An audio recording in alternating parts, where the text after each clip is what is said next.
Hoş geldiniz. Sıklıkla açıklama yapma zorunluluğu hisseden insanlar genellikle başkalarına kendilerini ya da davranışlarını anlatma ihtiyacı duyduklarında belirgin duygusal ve psikolojik sorunlar gözlemleniyor. Sizler için yol açtığı 3 farklı problemli durum listeledim. Sizde bunlardan herhangi biri var mı? Varsa kaç tanesi ve hangileri var? Kendinizi farkında olmadan ne yaparken buluyorsunuz? Siz bu durumları baskılamak için kendinizce ne gibi teknikler geliştirdiniz? Yorumlarda buluşalım. Başlamadan önce eğer bu kanala abone değilseniz ve abone olursanız bana oldukça destek vermiş olursunuz. Böyle videoları sizler için yapmaya devam ederim. Uzatmadan başlıyorum. 1. Aşırı düşünme ve hayal kurma.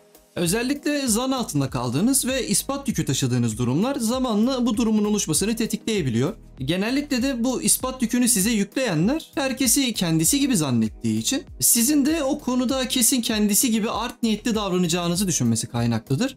Bu yüzden de size inceden masum gibi görülen bir iftira atarlar. Bir anda kendinizi yorucu bir savunma sürecine girerken bulursunuz. Etrafımız bu tarz toksik insanlarla çok fazla çevrili ise bu sürekli açıklama yapma gereksinimi bir noktadan sonra aşırı düşünme ve hayal kurma ile sonuçlanıyor. Beynimizde onlara ağzını payını verdiğimiz, keşke o an aklıma gelseydi de bunları söyleseydim dediğimiz alternatif cevapların düşünceleri oluşmaya başlıyor. Bu açıklama yapma gereksinimi eğer çevremiz tarafından çok sık tetiklenirse bir noktadan sonra neredeyse her senaryoyu tekrar alternatif versiyonları ile birlikte zihnimizde yaşıyoruz. Yani zihin gezintisine çıkıyoruz. Bedenimiz orada ama aklımız o senaryoyu tamamlayana kadar o zaman ve mekana ait olmuyor. Buna çılgın bediş sendromu desem yanlış olmaz. Aşırı düşünme hastalığınızdan kurtulun isimli bir videom var. Başlı başına bu ilk maddedeki çılgın bediş sendromunu anlatıyorum. Bu durumun psikolojide bir ismi bile oluşturulmuş. Maladaptive daydreaming deniliyor. Bunu günlük hayatta ağırlıklı olarak iki şekilde yaptığımızı fark ettim. İlki kafamızı yastığa koyduğumuzda rastgele bir noktadan başlayarak uzun uzun başkalarına kendi gerçek benliğimizi kanıtlamaya dil döktüğümüzü düşünmek şeklinde gelişiyor. Bu hayallerde ana karakter biziz ve hep biz bir şeyler anlatıyoruz. Onları dinlerken hayal ediyoruz. Gerçek hayattaki sinir bozuculuğun aksine burada bizim lafımızı bölmüyorlar ve beynimiz bu davranışı içimizi kusmanın bir yolu olarak gördüğü için geliştiriyor. İkinci senaryoda ise birisi bize bir hikaye anlatırken tıpkı çılgın bedişte olduğu gibi anlatılan hikaye içinden ilgimizi çeken bir kelimeyi veya bu kişinin bize anlatmakta olduğu hikayedeki sinopsisi cımbızlayıp tamamen onun üzerine alternatif bir hayal kurmaya başlamamız şeklinde sonuçlanıyor.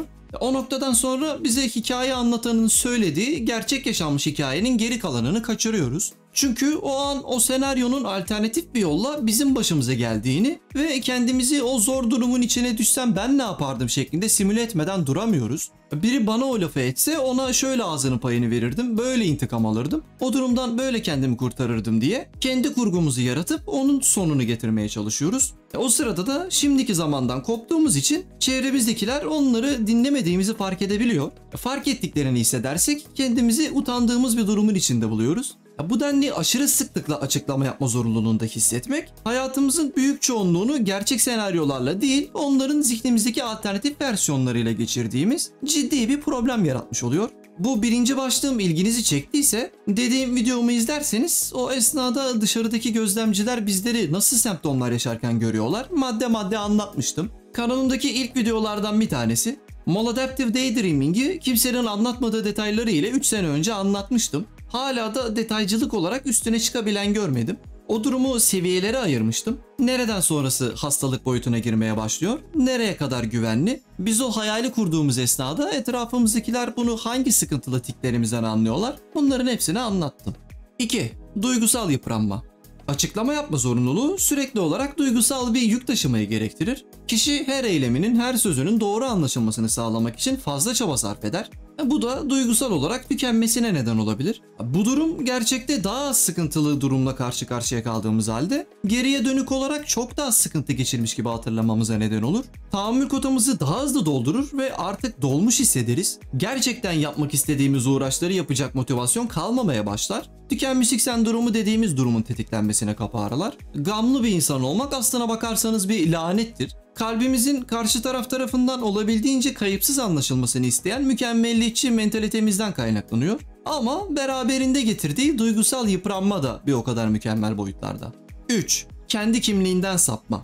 Günlük konuşmalarımız düzenli olarak çarpıtıldığı vakit artık alınganlık gösterilmemesi ve ekstradan açıklama yapmak zorunluluğunda kalmamak adına başkalarının beklentilerine göre konuşmaya başlayabiliyoruz. Eğer böyle bir durum yaşanırsa bu zamanla bizim öz değerimizi ve kendi kimliğimizi kaybetmemize neden olabiliyor. Çünkü sürekli başkalarını memnun etmeye çalışmak kişinin her davranışını, her hareketini sorgulamasına ve aşırı analiz yapmasına yol açıyor.